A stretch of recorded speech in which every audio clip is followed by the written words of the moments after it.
Before I start the video, 5,000 subscribers, guys. Thank you from the bottom of my heart. For those of you who've been with my channel for a long time, you know what that means.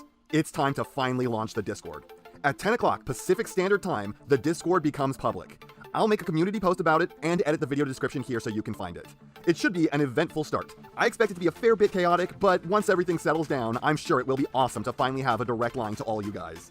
This is a great community we built here, and I'm excited to finally take this step. Though please, be sure to keep commenting on YouTube. If comments significantly drop off, that will really hurt my channel's growth. But speaking of commenting, this is actually going to be a completely different video than I originally intended. Today was going to be a review of a figure I think you are all very excited to see. But then I spent 15 straight hours answering comments on Wednesday. Normally it takes me 6 to 8 to answer all the comments. Then I spend the rest of the day writing the script for the next video and recording the audio.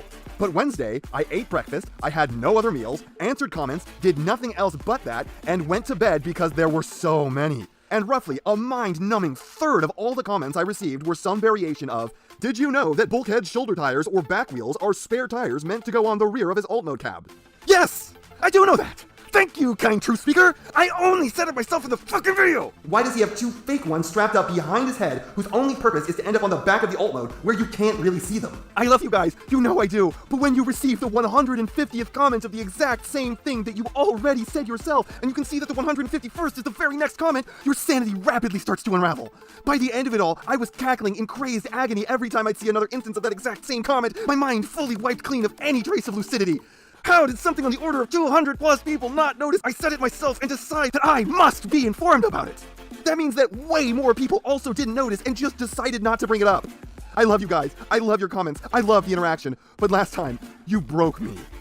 Anyways, all that is to say, I don't have the time today to do any filming for a figure review. I need something I have access to ready-made images for. And well, quite frankly, it happened as it always does. I make a video looking forward at new figures, and there's new reveals that come out the day the video goes live. Plus, after all the conversations I had yesterday, there's more I have to say about the stuff I already talked about. So I'm sorry, today's intended video has been delayed till next week, along with another video that's getting delayed till next week. Hopefully you guys aren't burnt out on news yet. First up, Lift Ticket. So, Hasbro did an invite-only after show where they revealed more stuff in the wake of PulseCon. People were really hoping to see Blaster get revealed, maybe Iguanus, but the only thing they showed off was Lift Ticket. I think there might be only one person on the entire Earth who is happy about this because probably none of you, except for them, know who this is. Lift Ticket is the most non-character Hasbro has ever made. The Fossilizers, new characters with no media and no bio to their names, are more characters than this stupid thing is. Get this, Lift Ticket is a BotCon exclusive creation that's supposed to be a Diaclone mech that never existed. It is a reference to Diaclone of a Diaclone that is not real. There never was one. I like this mold, and even I've had my fill of it. Hoist in red and yellow. No thank you. I reject this thing's name and call it McHoist myself. Available at Wreck-Donald's. You may notice that it says Wrecker on the side. Yep, there's no reason for that. This is not a Wrecker. Next up, let's talk about Legacy, or Legarcy. Yeah, that's really what I'm calling her. So there are two things I want to bring up, and they conflict with each other. This is just about the only figure this line that has a unified consensus. Most people hate this thing. A lot of people are very, very angry that they tried to G1ify RC. Here's the thing about that though. They didn't. Look at it. What did they change to make this more G1? They gave it a nose, and it sure has a nose now, and then there's the nose, and yeah, that's really it. They gave it a nose and called it a day. Sure, this doesn't look like her because it's badly proportioned, but that's just because they botched the sculpt. It's not a more G1 sculpt, they just screwed up the proportions. If you edit them, you see this is actually very accurate to the design she had in the show. They just got the build wrong. Or did they? Because that's what I thought for a while, but then I kind of realized. I don't know if they got the proportions wrong. Because I was sitting there looking at this, trying to figure out what retools Hasbro wants out of it, and I realized her proportions are a dead ringer for the current design of IDW Flame War. This is a Digibash I made that a lot of you have already seen, but this has much closer proportions to Flame War than it does RC. And I know I'm not the only one who sees this because I've noticed others doing better Digibashes of the same thing I did.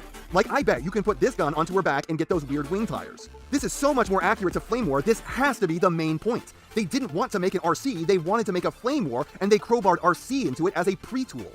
Also, several people are saying that it looks like this is going to get turned into Armada Ransack, and yeah, I can see that. She has the exact same leg kibble as him. But ultimately, they either just accidentally messed up the sculpt, or this was never intended to be RC. But the problem here is not G1ification. Seriously, point to anything that's more G1 here. Is RC forever destined to be a shelf warmer? Also, what YouTuber claimed that this is going to get retooled into Road Rocket? Because while I got something bordering on 200 comments about the Bulkhead's tires, I got like 50 about how this looks wrong because it's going to be retooled into Road Rocket. There is no way in hell so many people came to that conclusion on their own because it's so brutally wrong. This looks nothing, not even 1% like Road Rocket. Someone famous must have said it, and then no one bothered looking at pictures to confirm that they weren't full of shit. There are many things that have broken me this last year. Wednesday was the greatest of them. Then let's get back onto Bulkhead. Who said it? What YouTuber said it? Whose ass do I have to kick for causing me such pain?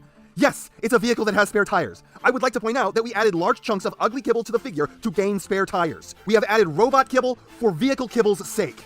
If it's the shoulder tires, that's ugly. And if it's the tires on the bracket behind his head, that's hideous. If these are not structural to the figure, I am going to chop these off with all of the hate in my heart I can muster. I don't care how ugly it ends up. Fuck these tires. A lot of people think that these shoulder tires are going to end up as the ones on the back of the alt mode, but I don't think that's true. If you look at the ones on the bracket behind his head, you will see that these have several large pegs sticking off of them. These appear not to be intended to roll. And if you look at this picture, that seems to be the shoulder sticking out of the bottom of the alt mode.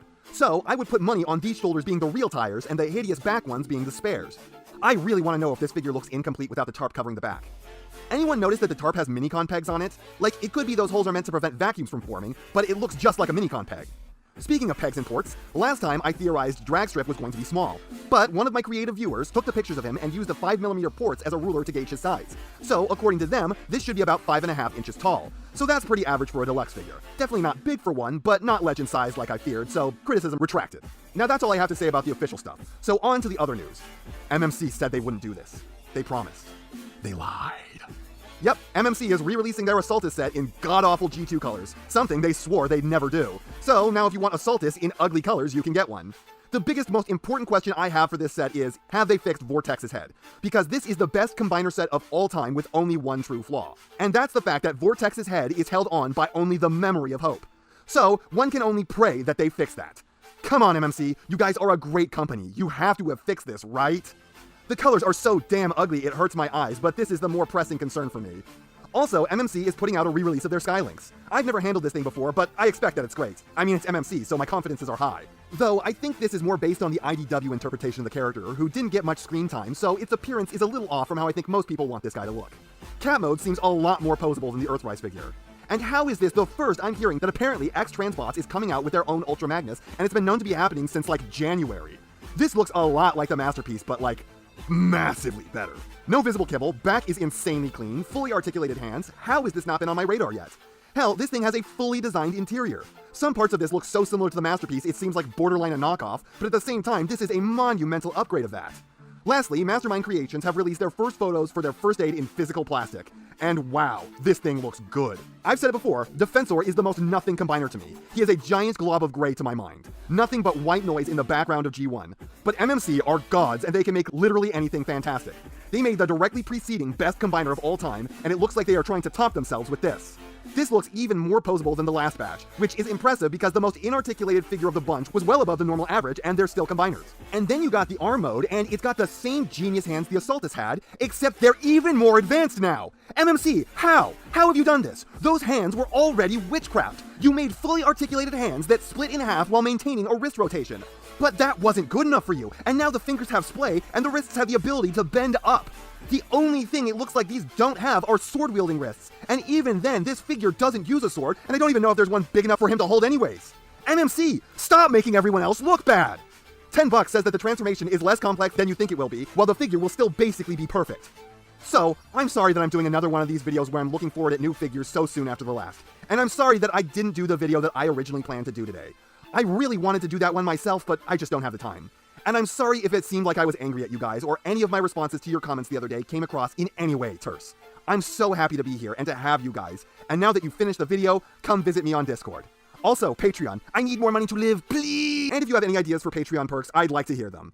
And that's not half what I have to say, but it's enough what I have to say. And I know, you know, what everyone else tells you to do at the end of these videos. So, if you liked what you saw here, please do that. And if you'd like to take it a step further, then please, share this video with any friend you think may be interested. I hope you all enjoyed listening to me waste your time.